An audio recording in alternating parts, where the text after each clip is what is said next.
Welcome to web academy. मैं हूं आपकी ट्यूटर मारिया। आज मैं आपको पढ़ाने जा रही हूं एमएस एक्सेल में रहते हुए कि आप सैलरी शीट किस तरह से क्रिएट कर सकते हैं। और उसके अलावा यहां पर रहते हुए आप सीख पाएंगे कि एमएस एक्सेल में रहते हुए आपने सैलरी शीट किस तरह से डिज़ाइन करनी है, किस तरह से आपने फॉर्मेटिंग अप्लाई करनी है और किस तरह से आप पेज सेटअप करेंगे। और उसके अलावा यहाँ पर रहते हुए डिफरेंट फार्मूलाज का यूज़ करके किस तरह से आप यहाँ पर रहते हुए सैलरी शीट क्रिएट कर सकते हैं। तो लेक्चर शुरू करने से पहले सिर्फ इतना कहूँगी, अगर मेरे इस लेक्चर से आप कुछ न्यू सीख पाएँ तो इस वीडियो को लाइक एंड शेयर ज़रूर कीजिएगा। स्टार्ट करते हैं आज का लेक्चर। सबसे पहले यहाँ पर रहते हुए आपने एक न्यू शीट क्रिएट करनी है, तो आप फाइल पे जाएंगे, न्यू पे क्लिक करेंगे और ब्लैंक डॉक्यूमेंट पे क्लिक करेंगे तो आपके पास इस तरह से ये फाइल शो हो जाएगी।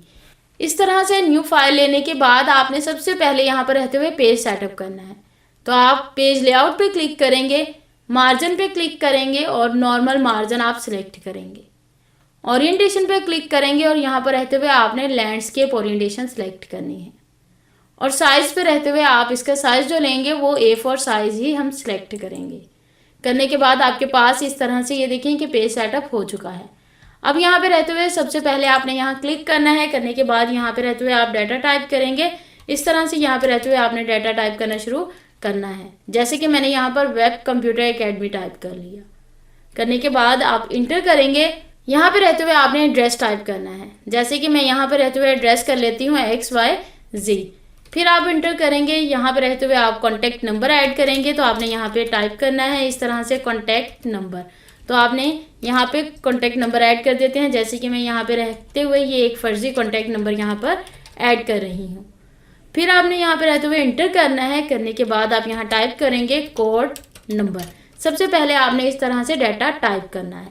फिर आप टैब का यूज़ करेंगे। यहाँ पे रहते हुए आपने टाइप करना है नेम, तो आपने यहाँ पे रहते हुए इस तरह से नेम टाइप करेंगे। फिर आप टैब का यूज़ करेंगे। यहाँ पे रहते हुए आपने टाइप करना है फादर्स नेम, तो आप यहाँ पे इस तरह से फादर्स नेम ऐड करेंगे। फिर आपने टैब का यूज़ करना है और यहाँ पे रहते हुए आपने टाइप करना है कॉन्टैक्ट नंबर इस तरह से। फिर आप यहाँ पे रहते हुए टैब का यूज़ करेंगे और आपने यहाँ पे रहते हुए CNIC ऐड करना है इस तरह से। फिर आप टैब का यूज़ करेंगे। करने के बाद यहाँ पे रहते हुए आप डेजिग्नेशन ऐड करेंगे इस तरह से। आपने यहाँ पे डेजिग्नेशन ऐड करनी है और फिर आप टैब का यूज़ करेंगे।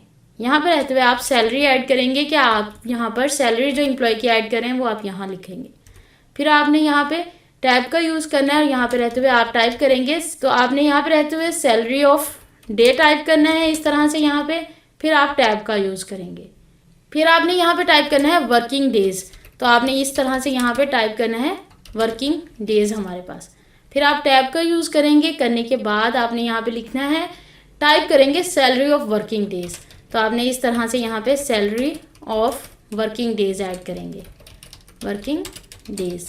फिर आप टैब का यूज़ करेंगे। करने के बाद यहाँ पे रहते हुए आपने ओवर टाइम आवर्स ऐड करने हैं कि यहाँ पे रहते हुए आपके पास जो ओवर टाइम ऐड किया गया है वो कितना है, तो वो आप यहाँ पर ओवर टाइम आवर्स यहाँ पे ऐड कर लेंगे। फिर आप टैब का यूज़ करेंगे। करने के बाद यहाँ पे रहते हुए आपने ऐड करना है ओवर टाइम्स पर आर अमाउंट। जो आपने अमाउंट यहाँ पर ऐड करनी है वो आप इस तरह से ऐड करेंगे यहाँ पर ओवर टाइम। मैं यहाँ पर इस तरह से शॉर्टकट लिख रही हूँ, आप भी इस तरह से लिख सकते हैं। ओवर टाइम पर आर्स अमाउंट आप यहाँ पे टाइप करेंगे।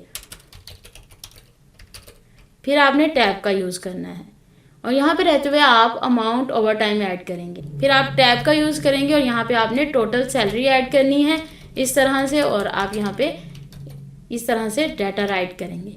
सबसे पहले यहाँ पे रहते हुए आपने इस तरह से कंप्लीट डाटा अपना राइट कर लेना है। डाटा राइट करने के बाद आपने क्या करना है कि आप इस तरह से सिलेक्शन करेंगे ऊपर जो आपने फर्स्ट कंपनी नेम या एकेडमी नेम जो भी आप यहाँ टाइप करेंगे।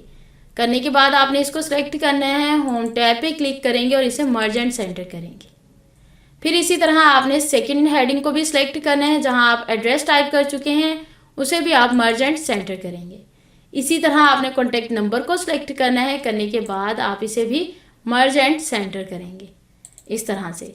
फिर आपने मेन हेडिंग सेलेक्ट करनी है और इसे यहाँ पर रहते हुए आप हेडिंग का जो साइज़ अप्लाई करेंगे वो आप 26 करेंगे इस तरह से।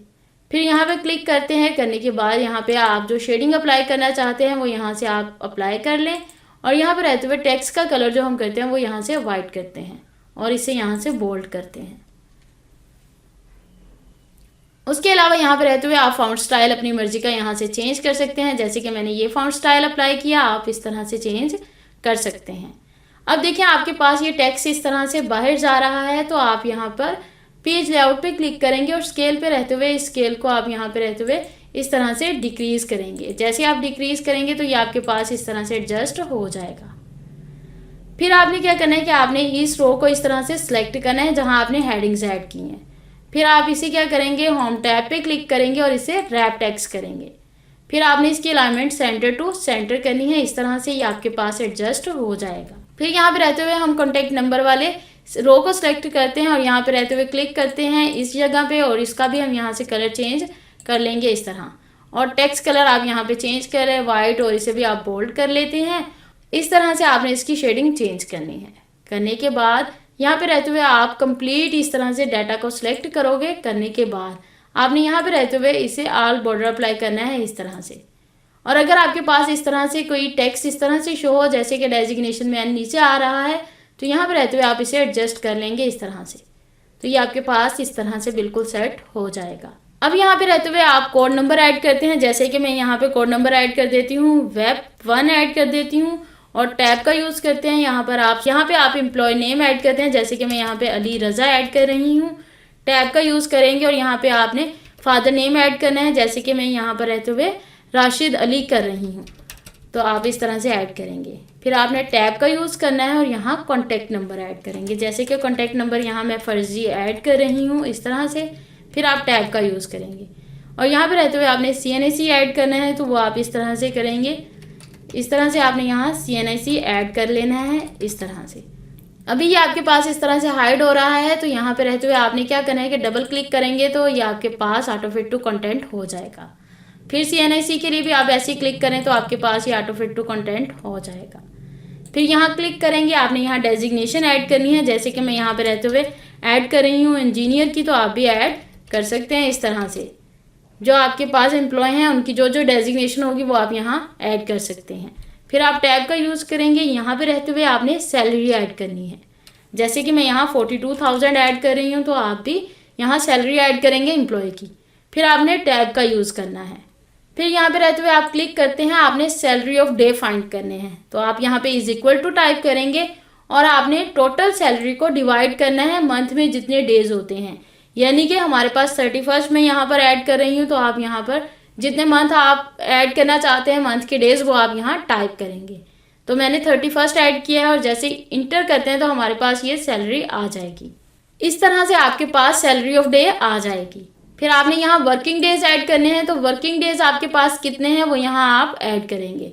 जैसे कि मैं यहाँ 27 ऐड कर रही हूँ। फिर आपने यहाँ पर रहते हुए फाइंड करना है सैलरी कि वर्किंग डेज की आपके पास सैलरी कितनी होगी, तो आप यहाँ टाइप करेंगे इज इक्वल टू। करने के बाद यहाँ पे रहते हुए आपने सैलरी ऑफ डे पे क्लिक करना है। करने के बाद आप इसे मल्टीप्लाई करेंगे वर्किंग डेज के साथ, और जैसे ही आप इंटर करते हैं तो आपके पास सैलरी आ जाएगी वर्किंग डेज की। फिर आपने टैब का यूज़ करना है। इस सेल में हम ओवर टाइम आवर्स देखते हैं कि कितने हैं, तो आप यहाँ पर 22 ऐड कर रही हूँ मैं। 22 घंटे इसने ओवर टाइम काम किया, तो आप टैब का यूज़ करेंगे। नेक्स्ट आपने अमाउंट फाइंड करनी है कि ओवर टाइम की अमाउंट आपके पास कितनी आएगी। यहाँ पे क्लिक करते हैं। करने के बाद आप यहाँ इज इक्वल टू टाइप करेंगे और यहाँ पे रहते हुए आपने क्लिक करना है सैलरी ऑफ डे पे। क्योंकि आप यहाँ पर ओवर टाइम की अमाउंट निकालना चाहते हैं, तो आप इसे डिवाइड करेंगे 8 के साथ, यानी कि 8 के साथ, क्योंकि ऑफिस टाइमिंग जो नॉर्मली होती है वो 8 आवर्स होती है। तो आप यहाँ 8 टाइप करेंगे और ओवर टाइम किया तो मतलब इसकी अमाउंट डबल होगी, तो आप इसे मल्टीप्लाई करेंगे 2 के साथ, और जैसे ही आप इंटर करते हैं तो आपके पास ये अमाउंट शो हो जाएगी ओवर टाइम की। फिर यहाँ पे रहते हुए आपने ओवर टाइम की अमाउंट फाइंड करनी है, तो आप यहाँ पे रहते हुए इज इक्वल टू टाइप करेंगे और यहाँ पे रहते हुए आप इस अमाउंट को यहाँ पे मल्टीप्लाई करेंगे। आप यहाँ पे रहते हुए ओवर टाइम आवर्स के साथ कि 1 घंटे की अमाउंट ये है और 22 घंटे आपने काम किया, तो आप इसके साथ मल्टीप्लाई करेंगे और जैसे इंटर करते हैं तो आपके पास यहाँ अमाउंट शो हो जाएगी टोटल 22 घंटों की। फिर यहाँ पे रहते हुए आपने टोटल करना है सैलरी का, तो आप यहाँ इज इक्वल टू टाइप करेंगे। इस अमाउंट को, ओवर टाइम की अमाउंट को आपने प्लस करना है हमारे पास यहाँ पे रहते हुए अमाउंट ऑफ ओवर टाइम को आपने प्लस करना है हमारे पास सैलरी ऑफ वर्किंग डेज के साथ, और जैसे ही यहाँ पे रहते हुए आप इंटर करते हैं तो आपके पास अमाउंट शो हो जाएगी। इस तरह से यहाँ पे रहते हुए आप एम्प्लॉय की यहाँ पर सैलरी ऑफ डे फाइंड कर सकते हैं। वर्किंग डेज के जरिए आप working of salary day find कर सकते हैं। उसके अलावा यहाँ पे रहते हुए टोटल आवर्स की अमाउंट यहाँ पर फाइंड कर सकते हैं कि ओवर टाइम उसने जो काम किया उसकी अमाउंट हमारे पास क्या है, और टोटल सैलरी आपके पास इस तरह से यहाँ आ चुकी है। तो इस तरह से यहाँ पे रहते हुए आप किसी भी एम्प्लॉय का डाटा ऐड करके उसकी सैलरी इजीली फाइंड कर सकते हैं। उसके अलावा जहाँ जहाँ आपने फार्मूलाज अप्लाई किए हैं वहाँ क्लिक करके आप इस तरह से उसे ट्रैक कर लें। तो उसके बाद जैसे आप डाटा ऐड करते जाएंगे आपके पास इजीली रिजल्ट शो होते रहेंगे। इस तरह से जहाँ जहाँ आपके फार्मूलाज आपने अप्लाई किए हैं आप उन्हें यहाँ ड्रैग कर लें, फिर आपके पास इजीली ये अमाउंट इस तरह से शो हो जाएगी। यहाँ क्लिक करें और इसे भी आप इस तरह से ड्रैग कर लें। अब आपके पास ये स्केल यहाँ आ रहा है तो आप लेआउट पे जाएं और इस स्केल को यहाँ पे रहते हुए आप इस तरह से कम करेंगे तो आपके पास ये एडजस्ट हो जाएगा इस तरह। तो इस तरह से यहाँ पे रहते हुए आप सैलरी शीट इजीली क्रिएट कर सकते हैं। यहाँ पे आप न्यू एंट्रीज ऐड करते जाएंगे तो आपके पास इजीली रिजल्ट शो होते रहेंगे। तो ये था मेरा आज का लेक्चर जिसमें मैंने आपको पढ़ाया कि एमएस एक्सेल में रहते हुए आप किस तरह से सैलरी शीट क्रिएट कर सकते हैं। और यहाँ पे रहते हुए जैसे ही देखिएगा हम कंट्रोल पी करते हैं तो आपके पास प्रिंट होने के बाद इस तरह से आपके पास ये सैलरी शीट इस तरह से शो होगी। तो इस तरह से यहाँ पे रहते हुए आप डिफरेंट टाइप्स की सैलरी शीट इजीली क्रिएट कर सकते हैं। तो मिलते हैं नेक्स्ट वीडियो में, तब तक के लिए गुड बाय।